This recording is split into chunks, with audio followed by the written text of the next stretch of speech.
ఇదివరకు పోలీసులంటే ఒక ధైర్యం, ఇప్పుడు పోలీసులంటే ఒక భయం వైఎస్ఆర్ కాంగ్రెస్ పార్టీ వాళ్ళకి. ఇప్పుడు తాజాగా పోలీసులు తీసుకెళ్లారు చంపేస్తారేమో అన్నటువంటి ఒక వార్తని సాక్షి హైలైట్ చేసింది.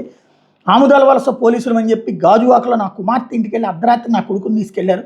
ఒక్కగానొక్క పిల్లాడిని ఇప్పటికీ పోలీసులు ఎక్కడికి తీసుకెళ్లారో తెలియదు. టీవీల్లో చూసినట్టు పోలీసులు చంపేస్తారేమని భయంగా ఉంది. నా పిల్లోడు ఎక్కడ అంటూ శ్రీకాకుళం జిల్లా ఆముదాల వలస మున్సిపాలిటీ ఐజే నాయుడు కాలనీలో ఉంటున్న అన్నెపు రాజు అనే మహిళ ఆముదాల వలస పోలీస్ స్టేషన్ ఎదురు బుధవారం కన్నీరు మూదిరే. తమకేమీ తెలియదని అక్కడ పోలీసు సిబ్బంది చెప్పడంతో బంధువులు కుటుంబ సభ్యులు రోదనలు మిన్నంటాయి. బాధితురాలు కుటుంబ సభ్యులు చెప్తున్న లెక్క ప్రకారం ఇటీవల మాజీ సీఎం వైఎస్ జగన్మోహన్ రెడ్డి జిల్లా పర్యటనకు వచ్చిన రోజు కొత్త రోడ్లో విధులు నిర్వర్తిస్తున్న బోర్జా మహిళా ఎస్ఐ ప్రబలికను చుట్టుముట్టి ఆమె మీద హత్యాయత్నాన్ని కొడుగొట్టారని ఆముదాల వలస మున్సిపాలిటీ ఐజే నాయుడు కాలనీకి చెందిన అన్నెపు సంజయ్ మీద పోలీసులు అక్రమ కేసు నమోదు చేశారు. ఈ నేపథ్యంలో మంగళవారం అర్ధరాత్రి 2 గంటలకు ఆముదాల వలస పోలీసులు అంటే విశాఖ గాజువాక పోలీస్ స్టేషన్ పరిధిలో కుంచుమాంబ కాలనీలో ఉంటున్నటువంటి కోన దీపిక సంజయ్ సోదరి ఇంటికి వెళ్ళారు. అక్కడ ఉన్న సంజయ్ను ఆముదాల వలస పోలీస్ స్టేషన్లో ఈ మీద కేసు ఉన్నందుకు తీసుకెళ్తున్నామని చెప్పి అదుపులో తీసుకున్నారు. అదుపులో తీసుకున్న వాళ్ళు గారా ఎస్ఐ ఉన్నట్టు సమాచారం.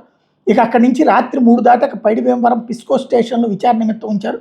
10 గంటల తర్వాత సంజయ్ను పోలీసులు ఎక్కడికి తీసుకెళ్లించారండి ఎవరికి అంతు చెక్కడం లేదు. దీంతో పోలీస్ స్టేషన్ ఎదుట ఆందోళన చేశారన్నటువంటి వార్తని హైలైట్ చేశారు.